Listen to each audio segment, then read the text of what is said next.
د نن ورځې لنډو خبرونو ته مو زه هیله مومن هرکلی کوم.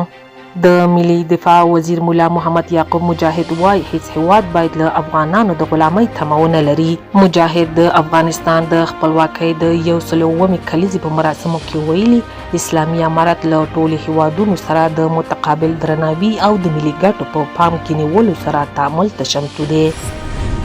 د هیواد خپلواکۍ دغه مراسمو کې د ریاست الوزرا اقتصادي مرستیال بیا ویلي افغانانو خپله خپلواکي په اسانه نه ده ترلاسه کړې او افغانانو د محدودو امکاناتو او پوځي وسایلو سربیره د اسلامي او ملي هوډ له مخې خپله خپلواکي ترلاسه کړې ده. ملا برادر اخوند نوموړي ټینګار کړی چې د خپلواکۍ د دوام لپاره افغانان باید له عصري زده کړو او نوې ټکنالوژۍ سره ځانونه بلد کړي.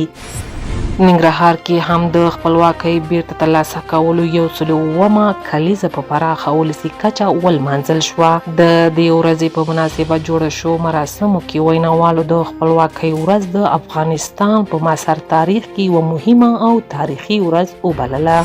په افغانستان کې د ملګرو ملتونو استازولي یونما د افغانستان 101 کلیزې په مناسبت افغانانو ته مبارکي ویلي. یونما پر خپله فیسبوک پاڼه لیکلي هیله مند دي چې د هر افغان راتلونکی د سولې، سوکالۍ، وقار او فرصتونو ډک وي.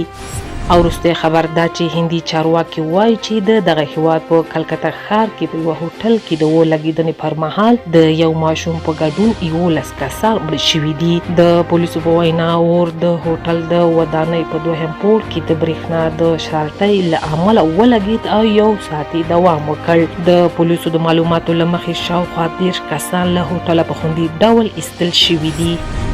دا د دې مهال خبرونه تر بیا ښې چارې.